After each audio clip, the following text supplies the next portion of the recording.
On a une réunion de groupe un peu particulière, puisque en fait, on accueillait pour la première fois François Fillon depuis les élections de la primaire dimanche. Donc, je l'ai accueilli et félicité au nom de tous mes collègues parlementaires, enfin députés. Ça était de même pour le Sénat, parce qu'il allait au Sénat après. C'était l'occasion de lui rappeler que le groupe était unanimement à ses côtés et derrière lui pour mener cette campagne des présidentielles, parce que de la campagne des présidentielles dépend aussi la campagne des législatives, et donc c'est deux combats qu'il va falloir mener successivement. Et puis que, un mot aussi sur le déroulement de la primaire qui s'est passé dans les meilleures conditions, que ce soit sur le taux de participation, un résultat net et sans ambiguïté. Donc c'était aussi l'occasion de remercier Thierry Solaire, toute l'équipe d'organisation, et puis les militants qui ont tenu, je l'ai rappelé parce que voilà, sans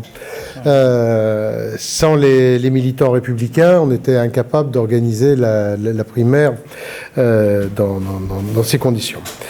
Voilà. Sinon, alors un mot aussi sur le programme. Rappeler bien entendu à François Fillon tout notre soutien sur son projet. Il a utilisé, souvent il a fait référence au sillon, donc je lui ai rappelé les conditions d'évaluation d'un bon sillon. Vous savez, dans les concours de labour, on évalue la qualité du sillon. Et le sillon, ça s'évalue selon 3 critères, qui sont la rectitude, la profondeur et la régularité. Et je pense que s'il a remporté une telle victoire, c'est qu'il a répondu à ces trois critères incontestablement. On rassemble pas 2 électeurs de droite sur 3 sans avoir répondu à cela. Et c'était aussi l'occasion de redire que bien sûr, sa décision sera la bonne, mais le projet, l'heure n'est pas aux petits arrangements, il l'a redit lui-même. On continue sur le sillon tracé, on continue à avancer avec la même rectitude, la même profondeur et la même régularité. Et voilà, on ne s'y reprend pas une deuxième fois pour modifier les choses. Voilà ce que je peux vous dire. Bien entendu, il a été applaudi, encouragé, soutenu, unanimement par le groupe. Rectitude, profondeur, régularité, voilà. Ça fait RP. Eh oui, on l'a dit. Ça a été relevé également. Ça a été relevé également. Nous, pour l'UDF, comment on peut faire c'est moins bien. Ouais. Comment ? Je n'ai pas demandé. Est-ce qu'il vous a parlé de son intention de revoir un peu les investitures Non, c'est pas le sujet au groupe. Peut-être que dans la tête des parlementaires, c'est le sujet. Non, je pense non. Je pense qu'il n'y a pas un seul parlementaire qui s'interroge sur son investiture. Je pense que c'est vraiment, il n'y a aucun sujet là-dessus. Bon, de toute façon, c'était pas le lieu pour l'évoquer. Il y a absolument aucun sujet là-dessus. Non, mais enfin, attendez, il n'y a pas un parlementaire. Voilà, il n'y a pas un qui s'interroge. Est-ce qu'un député de votre groupe va poser une question ? On en pose 6, oui. François Fillon. Non, parce qu'il est pas encore Premier ministre, il l'est plus. Il l'est plus et on n'interroge pas le président de la République non plus. Mais il l'est pas encore. Not yet. Il y a une question sur ce qui se passe à gauche. Comment ? Il y a une question sur ce qui se passe à gauche. Oui, je pense qu'on va les interroger sur ce qui se passe à gauche. Écoutez, on a quand même vécu un week-end hallucinant avec l'interview du Premier ministre. C'est quand même du jamais vu. Dire là, je sais pas où on va et comment, mais dire, au-delà de toute la condamnation de la politique menée par ce gouvernement qu'on peut faire depuis 5 ans, le spectacle affligeant qui est donné aujourd'hui par l'exécutif, c'est quand même invraisemblable. On est, je pense, la risée de tous les gouvernements.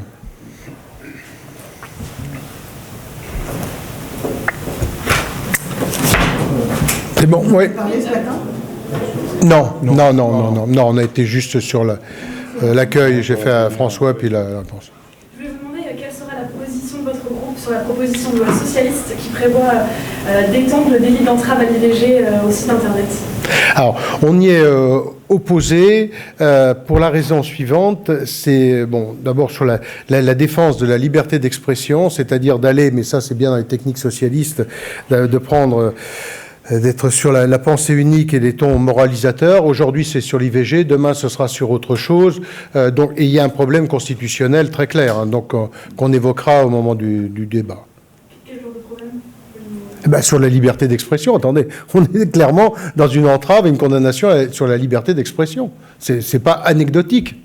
Oui, ces sites se font passer pour des sites officiels, à la fois par le nom de leur... Non, mais attendez, le sujet, vous verrez le recours qu'on va préparer dessus. Le recours est fondé sur le fait de condamner sur la liberté d'expression. Aujourd'hui, il y a un encadrement sur ce qui peut relever du pénal ou pas. Mais là, dire qu'à partir du moment où on n'est pas dans la ligne du gouvernement ou d'un site officiel, on serait condamné. Donc, ce qui est sur l'IVG, imaginez qu'on l'applique et on peut l'appliquer sur tout après. Donc, sur la forme et sur le fond, vous n'en pensez pas ? Sur le fond, d'abord, on a, bon, je pense pas aucune leçon à recevoir. Je rappelle quand même que la loi Veil, c'était un gouvernement de droite, avec Jacques Chirac, Premier ministre. Et donc, dans ce domaine, on n'a aucune justification à donner. Je crois qu'on a toujours été très, très au clair sur, bien entendu, l'accès des femmes à l'IVG. Et bon, tous les débats qu'on a pu avoir là-dessus ont été sans ambiguïté. Je crois qu'on a toujours réussi, d'ailleurs, à avoir des positions unanimes. Mais là, on est sur un vrai sujet de liberté d'expression. C'est-à-dire, soit on dit comme le ministre, soit on est condamné. Donc, ce qui est quand même invraisemblable. Ça donne des numéros qui sont des faux numéros de son numéro. Oui, non, mais si ça relève d'une condamnation, ils seront condamnés. Mais là, c'est pas ça. C'est imaginer que l'on élargisse ça. Enfin, c'est juste invraisemblable. Merci.